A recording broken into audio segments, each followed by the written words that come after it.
Rain poured heavily that evening, blurring the glass walls of the Blake mansion. Inside, the golden chandeliers flickered as thunder rolled in the distance.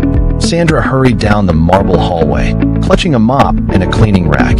Her hands trembled, not from fear of the storm, but from the sharp voice that had echoed moments earlier.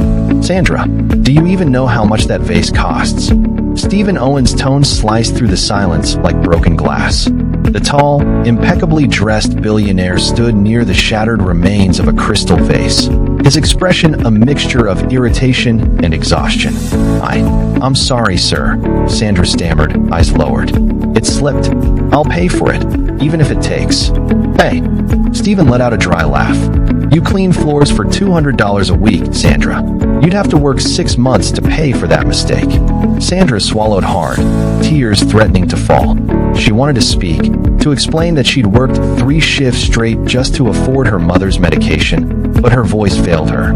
Stephen rubbed his temples, sighing. "Just go. I can't deal with this right now."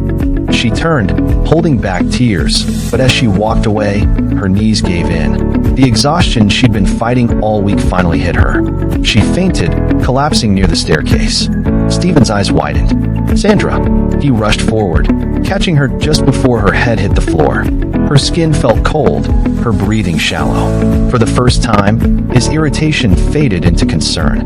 He lifted her gently, carrying her to the guest room. Hours later, Sandra woke to the soft hum of rain and a faint smell of antiseptic. Stephen sat beside the bed, scrolling through his phone, his face illuminated by its glow. When she stirred, he looked up. "You fainted," he said quietly. "The doctor said you're overworked and underfed. When was the last time you ate?" Sandra blinked in confusion. "Yesterday morning, I think." He frowned. "You think?" He stood up abruptly, muttering some. Years passed. The city skyline changed, but Sandra's life was still built on early mornings and quiet strength. Her son, Liam, grew into a bright little boy with the same deep eyes as the man she once loved. Sandra had built a small cleaning agency, one client at a time, through sweat and honesty. She never took shortcuts. Her workers adored her, her customers trusted her, and though the ache of the past never fully left, she carried herself with pride. One afternoon, her secretary rushed in. "Sandra, you won't believe it. We just got a big contract, Owen Enterprises." Her heart froze. That name still lived in the corners of her memory. The next day, she stepped into the glass tower she once cleaned as a maid. Only now, she was the one signing the service papers. Her hair neatly tied, confidence glowing in her calm face.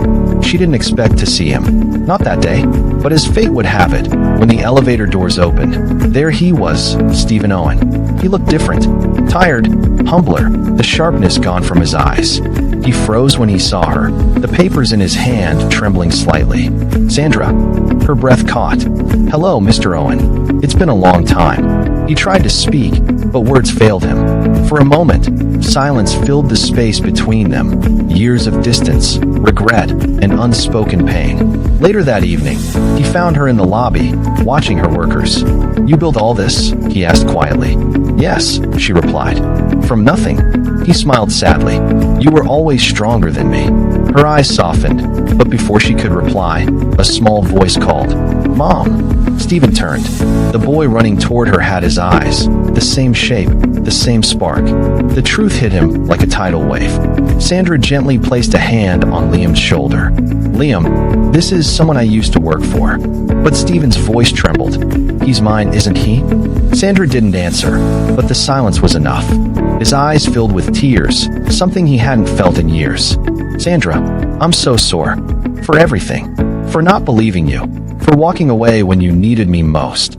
She turned away, fighting emotion. "You can't undo the past, Stephen. But you can learn from it." "I have," he said, voice breaking. "Losing you was the only lesson that ever really mattered." Liam looked up innocently.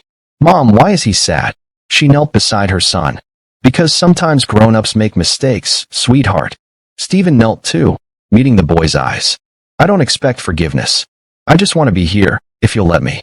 Sandra studied him, really studied him, and saw not the billionaire who once turned her away, but a man stripped of pride, ready to make things right.